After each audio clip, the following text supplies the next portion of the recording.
Good day, everyone. Welcome to the bonus episode of Think Out Loud with my friend Joseph. Good morning, Joseph. Hi, good morning, Mark. Thanks for having me for the third time. Yeah. Thank you. So again, let's now we've already mentioned the pleasantries in the main episode. So let's get right into the question. So we ended in what does campus journalism mean for us, right? So question 5. What or who inspired you to become a campus journalism? So first we've tackled why did we continue, and 5, what inspired us to continue being a campus journalist. So, what inspired me to join? This is a really tricky question. A lot of things factored in bringing and helping me continue doing what I love. First, it wasn't just forced on me. I just decided maybe I should continue writing. It just seemed so calming. It just felt so relieving to get your opinions out, to finally get to express yourself through another medium. Not only through not only through not only through saying it to other people, but it gives you a platform where you can expand, where you can vent, where you can say what you need, where you can express what your opinions on a thing. But then, apart from that will to just continue, again, just like what I said in the main episode, my teachers, and my peers also encouraged me to continue, and my family too. They all said I should they all recommended that I should continue because Yeah. it really gave a positive effect on me. And So that's also for me a lot of contributing factors went into making me a campus journalist, or making me want to be a campus journalist. First, again, in my the teacher I've talked about in the main episode, Sir Lester. He has really been a big part of my success, because he made me realize that I am not limited to what I know now. As I said in the main episode, what I'm not limited to what I know now, but I am limited by what I think that I can do. So that's really something that inspired me. And also, what inspired me is, the same thing, the medium of being a campus journalist. If you rant about things in real life to your friend, they're just gonna think that you're not satisfied. Yeah, you're not satisfied. You're just that's what they told me. They told me I should just have written I should have just done an editorial writer rather than venting towards everyone, even if they really didn't want to listen. because you're venting to your friends, and it is inevitable. Even if they're a really good friend, they will get tired of listening to you if you're ranting for about 1 to 3 hours. But if you're an editorial writer and then you're venting out your opinions, that's accepted, even encouraged. Because that is the essence of editorial writing in a way. Yeah. So that's really something that inspired me, and obviously inspired you as well. That the medium is really an open-minded, or is something, or venting is really encouraged on the paper. So since we've tackled all of these questions, building our rapport to each other and to the audience, let's break that. Great. Question 6. What is the funniest / stupidest thing you've done as a campus journalist at a competition, or in general? What are some of your funniest or stupidest things that you've done as a campus journalist? There's so many many embarrassing experiences that I've had during my time as a campus journalist, and it's hard to pick which one. There are so many memorable things that have happened to me, or that I've done during the period that I'm not really sure which one. I remember you talking about a lot of those when we were at club. So Uh, let's just tackle one of maybe one or two things that you've done as a campus journalist. Funniest things that you've done as a campus journalist at a competition or maybe in general. So, what are what are some what are some things that you've done?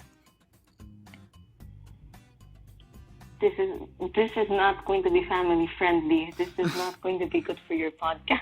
No, let's just tackle about the thing that you've done to when you were at the grade 6 grade 6 competition when Rian So smelled. this was during this was during the first night of the RSPC. So we were already in the classrooms. We were already supposed to be settling down after training, after unpacking everything. We just it was already mga 7 or 8 o'clock, and we were all just playing board games, or we were just looking on our phones. We were just minding ourselves. We were just minding our own businesses before we settled down for the night. Yeah. Pero the dumbest thing, I decided to do the dumbest thing. Decided to mock a karate fight with another one of my fellow competitors. When I swung the first kick, I tripped, I fell, and I spilled soda and I spilled Coke all over the mattress. So, I mean, a lot of us did that, but I never encountered something that. And I've never encountered a story where somebody failed a karate move and then spilled To be Coke. fair, I had no prior experience in kicking or in fighting it in general. So, and I was fat. I mean, really fat. I was essentially Peter Griffin, except he gained extra 50 pounds over the past month. So So I slipped, I fell, and So you essentially became a cannonball rolling around. yes, I just became a projectile. That's something that I haven't heard you guys talk about. I've heard some stories from Rian, but I've never heard of that story before. So, well, I don't think mine is that can compare to that kind of funny / stupid thing that you've done, but something that I just want to share about my campus journalism since I was in 4th grade and to 6th grade, and again, this is in elementary. Kids are stupid, no doubt. So, when I was in 6th grade, I remember. Oh no, 5th grade. We were in the regional training before we competed. I was over with my friends and they were eating. And then, do you know Sofia Crudo? No, sorry, No. I don't know. No. I don't know Yeah, her. it's not a lot of people know her, but she was one of my she was in the first place in editorial writing in English in elementary, and I was first place in editorial Filipino. writing in Filipino. So I remember we were laughing at each other. We were making fun. I remember one of my friends destroying her correction tape that was already empty, and then wrapping the tape around all of us. And there was 5 of us. It means like we're like doing a seance. 5 of us are inside of a tape, and then we're looking at each other. And I was like, "What is happening?" It's like A ritual. a ritual. We were inside a tape. It's like, do not cross this. This is an area of where people are stupid. So, also I remember, this is really embarrassing, but I remember, Sofia Crudo was, the girl was eating eating Jollibee, and she didn't like the chicken. No, it's not that she didn't like the chicken, but she didn't finish the chicken. So half of it was eaten, and it was a drumstick, and I think The drumstick. yeah, The drumstick. That is the easiest one to finish. yeah. But the funny thing is, she didn't finish it, and once you have a fat boy looking at a pretty girl eating food that he likes with gravy, so that the natural response is I asked if I could eat it, if I could have it, and they're like, Mark, what are you doing? She did give it to me because of course she didn't want it, and what is the what's a better way to dispose of it than making another person eat it, you know? But still, it's funny because you're in a competition. Imagine you're in a courtroom and your opponent's eating, and then you came to your opponent and said, "Can I have half of your food?" It's really embarrassing. It's really a stupid thing. So that's the thing that I've learned. So not to take food from others, not to ask food from others when you're in a formal place. You know, it's really something that is embarrassing. So I think that yours is somewhat is funny and stupid, and mine is just generally stupid. There's nothing funny about it. It's just generally stupid, flat stupid. So since we've tackled all of this, we've tackled our story on being a campus journalist, and we've tackled the things that we've done and the things that inspired us. My last question is, how hard is it to be a campus journalist for you? In general, it isn't really hard. It's more on stressing. It's more stressful than hard in general. Mm-hmm. But if I have to rank it on how hard it is, I have to say it's somewhat hard. It is somewhat hard. From 1 to 10, how hard was it for you? 5. 5. But Okay. accounting for stress, that would be an 8. Mm-hmm. So, I for some of the campus journalists that are listening right now, if I'm gonna distribute this to the Facebook group Campus Journalist, I really think that being a campus journalist is hard. Even in anything that you're passionate about, you're gonna put a lot of effort into it, and with that comes a lot of stress. And for me, that's the same thing.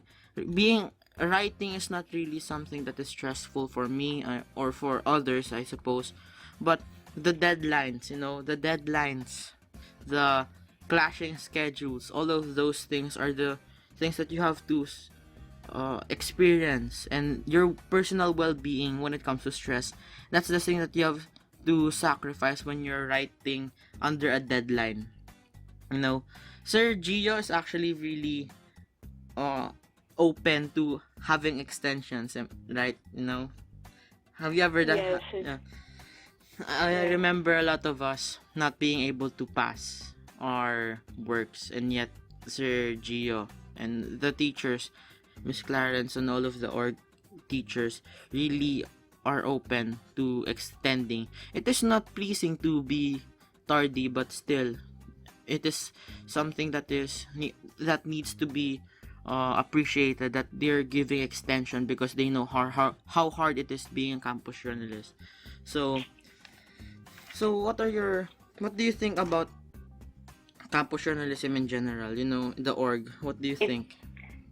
Campus journalism it's just amazing in general. It allows you. It not only allows you to express yourself. You're exposed to an amazing and wide community. A wide community that.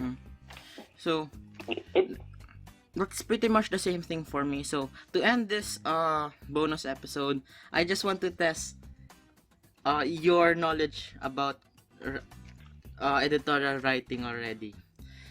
Since we've been in quarantine and we've not been writing any articles, and school I is haven't coming up. written in a few Yeah. months. School is coming up, Eh, and we need to to sharpen our abilities to write once again. So this is this is 3 questions. I believe I already sent this to you, and you have 5 seconds, 5 to 10 seconds to answer each question. So, number 1, what do you write at the end of an article? But you're the conclusion. Call for action. No, after you've written the entire article from the head to the conclusion. How do you end up? You put a hashtag with a circle over it in English. Yep, correct. Or a 30. Next, what is the best number of words in the title? Between 2 to 4. 2 to 4, correct. 5 below or 2 to 4, that's correct. Now, this is a thing that we need to know actually. Give me one formula in writing an editorial. So you have the introduction, you have the introduction, the body, which is the argument. That's supposed to be around 3 to 4 paragraphs. Then the conclusion and call for action, which is just another 1 paragraph. That is correct. So, that is what you call the human body, and that is what you call the human body. There's also specs and the pyramid. So, thank you. You've gotten all the questions correct. Amazing. It's just basically the basics of editorial writing. But again, I thank you for joining me in this podcast, in this bonus and main episode. So, for the people who are listening, this will be uploaded to my website tomorrow, which is Friday when I've uploaded this. Which the day after tomorrow is Friday, and I will be uploading this on a later date on my main YouTube channel. So thank you, Joseph. I really appreciate having you. So that's all. This is Mark Rebollido signing out.